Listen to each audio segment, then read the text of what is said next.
Hi everybody, welcome to 2 Out the First for today. It is January the 23rd, 2023. I'm Ryan Ballingy. Great to have you here with us. We are presented by our friends at French Lick Resort in French Lick, Indiana, and we have two things to talk about on today's show. As the name of the show is implied, you can get a hold of me on your favorite social media service at the handle Ryan Ballingy, and you can get a hold of Golf News Net on your favorite social media service at the handle Golf News Net. All of our stuff is available on Golf News Net Radio, available through iHeart, TuneIn, etc. Our two stories for today. One, we've got a tournament result to talk about, and that's the unbelievable run Jon Rahm is on, and including the win at the American Express. And then we're going to talk a little bit about some LIV scheduling drama, thanks to some reporting from the folks at SI who have probably talked about this more than anybody else, to be honest with you. They cover it more than anybody. So they have more, frankly, resources into LIV than anybody, but some interesting reporting related to that. But first, let's start by talking about how good Jon Rahm has been. Jon Rahm won yet again, second consecutive PGA Tour start with a win. He won the American Express. He won by one in the end at 27 under par, 261 in the three-course rotation they have. The final round played at the stadium course of PGA West. Winds up coming out one ahead against Davis Thompson, who was a game player, put up a great fight. Had one clang off the flagstick that probably should have gone in for a birdie. It could have set himself up to at least get to a playoff with Jon Rahm, but in the end, Rahm was just too good. He did everything right. Won 16. He made a very easy-looking birdie to set himself up for the 71st hole, the Alcatraz, or the difficult par 3 island green that is somewhat reminiscent, but not exactly reminiscent of what you see at the Players at Sawgrass, and wound up coming to the final hole, having to hit the green from a fairway bunker to give himself a chance to make sure that he kept the tournament in his hands. Fortunately for him, Davis Thompson had to go first. He went flag hunting, knowing he needed a birdie to make something happen. He wound up going a little deep. Rahm hits the green, leaves it to 8-10 feet, gives himself an easy two-putt for the win after, by the way, Davis Thompson did the absolute right thing, played for second place. He didn't play for the playoffs, probably long gone because Rahm could make the birdie putt to win the tournament. But right behind him was Xander Schauffele and Chris Kirk, who were in the house at 25 under. He knew what getting up and down meant to him in terms of money, in terms of points, in terms of what he has access to throughout the course of the season. And he just played a beautiful from just kind of the mode area to a foot and a half, made the tap in par, secured second place, and secured a big payday and a lot of points for him. So he moves up a tremendous amount of spots in the FedEx Cup, goes from 71st, which, by the way, this year is now out of the playoffs. Top 70 only get into the playoffs. Now he is 19th, and he's pretty much guaranteed to get into the playoffs at this point because of what he did this week. So very big deal for Davis Thompson. It's going to mean a lot for his career and what he has access to.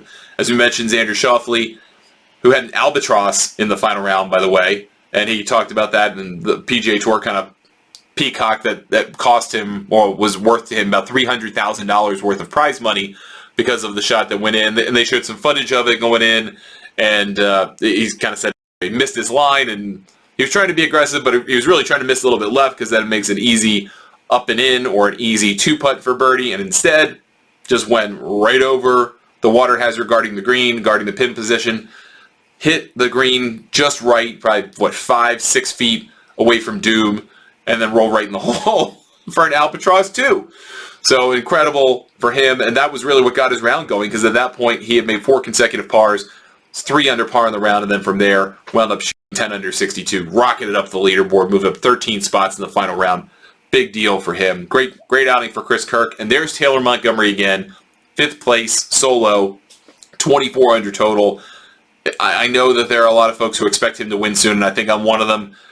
Depending on how you feel about betting about golf, you may want to put some money on him this week at Torrey, but it doesn't matter. This guy's a great player, and he is figuring out ways to finish in the top 15 and top 5 so often. It's almost like the next Will Zalatoris, a guy who's just that kind of quality of player. But back to Rahm.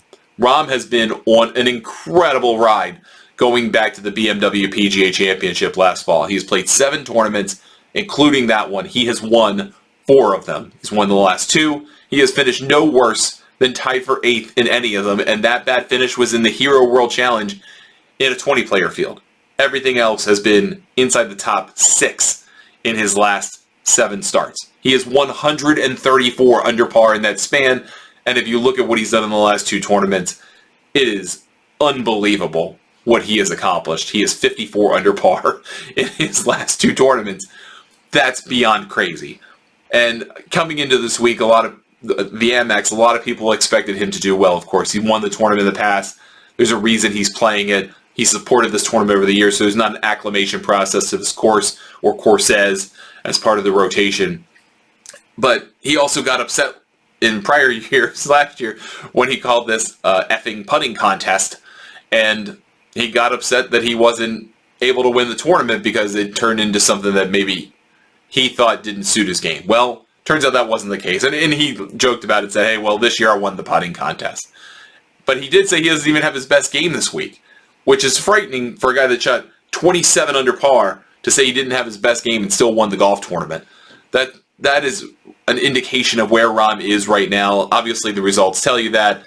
And the market tells you someone you're supposed to really like this week at Torrey Pines, which, by the way, that gets underway on Wednesday this week. Very important to underscore that if you're a golf fan. Don't need to show CBS on Sunday wondering what in the world has happened.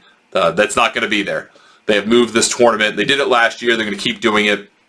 Farmers moved the tournament from Wednesday to Saturday. And that's for a couple of different reasons. If you wanted to be cynical, it's because the NFC and AFC championship games are on Sunday and nobody's watching anything else. So why would you put golf up against it? That's one way of looking at it. The other is that Farmers is a huge supporter of the Advocates PGA Tour. The Advocates PGA Tour is a tour that's a developmental tour designed for players who are underrepresented historically in the sport to have access to great courses, great events, great sponsors, good purse money. They have that with this tournament. The APGA has a concurrent event that runs on Torrey North and then wraps up over on Sunday. So 36-hole event, and it's just really, really nice to have. So it's an opportunity to spotlight the APGA, get out of the NFL's way, and everything kind of works out. You got a nice field this week. Again, Rahm is the headliner, of course. Justin Thomas is back playing after doing his thing at Kapalua. Zalatoris is part of the field, looking for revenge after losing a playoff last year that never should have happened in the first place. Should have won the tournament, but Luke List wound up winning. We've got Colin Morikawa in the field, who's back after giving away a huge lead on Sunday at Kapalua. He's got some things that he probably wants to make right. And then you've got Xander Schauffele, who's a San Diego kid, went to school at San Diego State for a time. He is a guy that a lot of people are going to like this week after he came back, finished so well in this event at the American Express. And there were a lot of concerns about his back and his back health because of what happened at Kapalua. Well, those seem to have been all assuaged. He said that he's trying to take particular care of his back leading into tournaments right now, where he doesn't want to swing a golf club as much in preparation. Just kind of get ready as best he can, and then put all of his energy and effort into swinging the golf club and doing his thing when the lights are on and when everything counts and when everything goes on scorecards. So that seems to have been kind of at least put to bed for a little while, but there are some kind of underlying picks that people are going to like this week. Jason Day is going to be one of those, and I think for good reason. He's got a good course history, and it is going to be a good event. Starts on Wednesday, Thursday, Friday, or on Golf Channel. Friday and Saturday are on CBS and Golf Channel, so you can watch network coverage on Friday. Lots more people are going into the office these days, but you can stream on your phone, of course, if you need to do that. Also wanted to talk briefly about the Abu Dhabi HSBC Championship in the United Arab Emirates in Abu Dhabi at Yas Links. Victor Perez won. It was arguably one of the biggest wins of his career. Great dramatic finish. 71st hole bunker shot, hole out to get him the title. Survived a pretty crowded leaderboard. It included Minwoo Lee there and Sebastian Soderberg. And then you had 51-year-old Patrick Harrington finishing solo fourth in the tournament. Harrington is, I'm going to say this on every platform I can, he is so impressive at 51 years old. He is hitting the ball as long as he's ever hit it. He wins pretty regularly on the 50-plus tour. He still can keep up with anybody. If you may forget this because Phil Mickelson won the 2021 PGA Championship. He was in the top 5 in that event at Kiowa. So he could still keep up. He could still bang it out there with the best of them. And he's just someone that's really interesting to watch because he has gone from a guy that wound up winning 3 majors in 14 months in 2007 and 8, wanted to go chase down the rabbit hole to become a better player, didn't wind up working out for him, but now at 51 years of age, feels like he's figured something out again and maybe could still do something pretty magical. So kudos to him for sticking with it, deciding that he wanted to play against the under 50 set in Abu Dhabi for a $9 million purse on the DP World Tour instead of going and playing 54 holes of golf on the PGA Tour Champions in Hawaii, where he was guaranteed a paycheck but couldn't earn nearly as much. And so he made the right choice, and he still feels competitively fresh, and he can go to the PGA Tour Champions whenever he darn well feels like it. But right now, he's a guy who's willing to try to play against all the best players in the world, not just age-segregated best players in the world. So kudos to him for doing that. Second story for today is LIV related, and it's because there's some drama, and who doesn't love a little bit of drama, particularly as it relates to your favorite Saudi Arabian-backed league, and that's LIV Golf, of course. So the schedule for LIV is supposed to be 14 events, and that schedule was supposed to have come out last week by all press and all reports of people who have sources within LIV that we were supposed to know the remaining 7 events that we don't already know. The first tournament is in a month at Mayakoba, and we know those events, and we know some of the other events that are in like Australia and West Virginia, Greenbrier, and Tulsa, Oklahoma at a club, but we don't know half the season. And frankly, I don't know if the players know the finalized schedule yet, because based on the reporting from Sports Illustrated, it sounds like there's a back and forth here about the Saudi backers, who own 93% of LIV, and the people who run LIV day to day as the employees of LIV Golf Investments and what they want to do in terms of a schedule. And it all surrounds whether they're going to have a tournament in Saudi Arabia. And the original discussion among the LIV Golf folks and the players was that the schedule for 2023 would not include an event in Jeddah, where they're going to play the Saudi International next week. So they're going to be there anyway. It's an Asian Tour event. It's their flagship event on the Asian Tour. Pretty much every LIV guy is going to compete. A bunch of other players are going to compete in the full field event. They're all going to get paid handsomely to show up. They're not just playing for a $5 million purse. And they can go at a time of year when it's not stiflingly hot to be in Saudi Arabia. Well, there was this assumption that with the schedule that they were building for LIV, they wouldn't have to come back there for a couple of different reasons. One, there's no vibe. I mean, if you subjected yourself to that tournament, there was nobody there. I mean, quite literally, almost nobody lives in Jeddah, what they call Jeddah, King Abdullah Economic City. Almost no one lives there permanently. So it's not like there's a commuter base of people who are just coming out to see golf. There aren't even many people that live there full time. So the vibe stunk. And yes, it was the only tournament that had a presenting sponsor. That's because it was a Saudi Arabian company.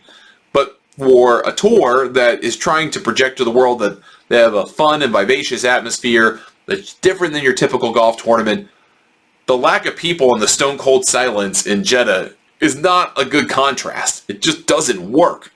So I think the thought here was, hey, we play in Saudi Arabia for the Saudi International. It's a flagship event of a tour.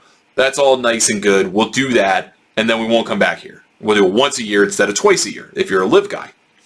Well, apparently the Saudis came in and said, no, we want you here at least one time during the LIV schedule. We're paying for this, so we want you to be here. And then they had to go start figuring it out. And there had been some thought of having the first LIV tournament be at Saudi Arabia. Players didn't like that because they were already going to be there for the Saudi International, so they didn't want that. And they had also already agreed to something with Mayakoba, which is stealing a PGA Tour stop, and they don't want to mess that up probably.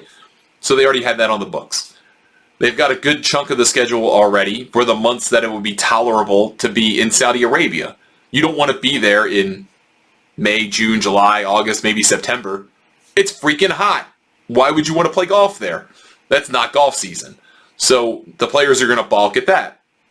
So do you have your season-ending event in September? Because the idea is to try to finish the season in September, or originally was, before the Ryder Cup. Now it sounds like it's going to stretch out a little bit beyond that, maybe into October. do you have Saudi Arabia be your closing event for your team championship? Well, that's a horrible culmination given that not many people are going to attend. The time zone stinks, so people in this country are not going to watch it, even if it's on the CW like it is now. So that doesn't make any sense either. So all of this drama seems to be surrounding the Saudi Arabians who are calling the shots, even though in the lawsuits between the PGA Tour and LIV and the Public Investment Fund of Saudi Arabia, the whole defense is, well, the Saudi Arabians and the Public Investment Fund really don't have any control over the day-to-day. We handle the day-to-day. But apparently not, because something coming down to a schedule and the finer point of whether you have an event in Saudi Arabia, that is being controlled and being held up, apparently, by the Saudi benefactors. I think the folks at LIV, when they put together an 8-event schedule last year, they went and did it without a whole lot of consideration for there being a need to go to Saudi Arabia. They knew they had a venue. They knew they had that, so they could use it. But what they were trying to do, apparently, in year 2 is get away from that, go to other venues around the world, use the Saudi International as kind of the Saudi tournament, and not come back to that. And also knowing full well after they've seen the numbers that that is not a sweet spot for watching golf. That was the worst watched tournament, along with the one in Asia. So, again, very difficult for an American audience. I know they have global audience and global aspirations, but for a valuable sports market like the United States and the United Kingdom, that's just a non-starter. You're just not going to watch those kinds of tournaments at those time zones. So now they've got to figure it all out. They are expected to apparently release it all this week. I think you're going to see a lot of the same places that hosted in year 1 here in year 2. Probably Centurion Club will do it again. Probably Rich Harvest Farms will do it again. I imagine you're going to see at least 2 Trump venues. Sounds like there's going to be one at Bedminster. Sounds like there'll be one at Doral. That gets you, 4 or 5 tournaments. There's probably going to be one here in the Washington, D.C. area where I live. That's 5. If you're going to have one in Saudi Arabia, that's 6. Now you need one more, wherever that turns out to be. And that could be an Escalante golf property. I don't know, but we'll see, I guess. But it is interesting that they've tried to have so much positive spin recently and try to do a little bit more of a PR influence operation with Norman appearing on Fox News and talking about Tiger Woods not knowing the facts, even though he was talking about Tiger Woods' opinion on things. All kinds of different stuff, and trying to paint the CW deal as a huge win. There's certainly room for interpretation about that. I don't necessarily see it as a huge win. Don't necessarily see it as a huge negative, but I don't know if it's a huge win that Norman's trying to make it out to be. Either way, LIV has to start in a month, and they've got a lot of players, and it sounds like those players have quite a bit of an opinion about where they want this tour to go, because they have been, at least in concept, empowered by Norman to say, this is for you, we are doing this for you, we are creating this so that you can have a say in what's going on, because you, quote-unquote, own the franchises for those 12 players that do, that you are part of a team, that you get part of the spoils, that about them. And they don't want to go to Saudi Arabia and play golf, either when it's untenable or too freaking hot. So they've kind of got this crossroads of a tour that was supposedly about players being told by their benefactors, actually, it's about us, because it's our money. And at the end of the day, we want ourselves represented how we want to be represented on the schedule. It'll be interesting to see how it comes out in the wash, but it's worth watching, worth paying attention to as we get closer to that start of the year. Meanwhile, one last thing I want to bring up, and it's sort of related to this because it's schedule related, and I thought this was a really interesting point that Jon Rahm brought up at the American Express. I wrote about it for golfnewsnet.com. And that is that the idea of the designated event schedule and the player impact program forcing players to play in 17 tournaments, with one exception of the designated schedule, if they're eligible, and then add up to a total of 20 tournaments in their total schedule for the PGA Tour, has actually created opportunities for him to play tournaments he otherwise wouldn't consider. Now, he plays the Amex pretty much every year, but he wasn't considering playing Torrey Pines. Well, he added that, and the reason that he did that is because he could get all of his requirement tournaments out of the way. So he played the CJ Cup, hadn't played that in the fall, played the Amex, that's when he typically plays, and now he's playing Torrey. The rest of the year, his schedule is made. because he can play the designated tournaments. He knows what all of them are, he knows when they are, and he knows what he's got to do. And they're ones he doesn't typically play in the past. And he spoke highly of the Travelers and the RBC Heritage as tournaments that he now has to play and frankly sees as an opportunity to play. So he's got those. And he's got the Rolex Series events in the fall on the DP World Tour schedule, because remember, the PGA Tour schedule is going to end in August with the FedEx Cup now. So he won't have to play any tournaments in the fall. That stuff will go away. And the decisions became easier because of the way everything was set up on the schedule. We're about to hit a huge portion of the PGA Tour schedule where there are a lot of designated events in a run. You've got the event in Phoenix, the Waste Management. You've got Tiger's event at Riviera. You've got the Arnold Palmer Invitational. You've got the Players. You've got the WGC Match Play. You've got the Masters. And all of that is coming in the next 8 weeks. And that's 6 tournaments. So a lot of designated events are about to happen, which means we're going to see a lot of top players frequently in the next 2 months. Great news for golf fans. Hopefully that'll mean more energy about the sport from the fan base, and people want to see what's going on. So schedule things. May have been some drama about that on the PGA Tour because of what happened with LIV, but at least from Jon Rahm's perspective, it seems to have simplified things and maybe even made it in a weird way a little bit better. That's going to do it for us today on 2 at the First. Thank you so much for watching or listening to the show. You can always check us out on our website, golfnewsnet.com, our YouTube channel, just search Golf News Net, or on GNN Radio. You can find that on iHeart or tune in on our website. We'll be back tomorrow with another show. I will be at the PGA Merchandise Show in Orlando, Florida over the next couple of days, so we'll probably be voice-only shows. Might try to do a show from my hotel room on Tuesday morning or Tuesday afternoon, see if we can make that work, but probably going to be voice-only. Let's just be realistic. So, hope you enjoy the next couple of days. Hopefully we'll talk to you tomorrow. See you on Thursday, and have a great day, everybody. Thanks for watching or listening to 2 Off the First.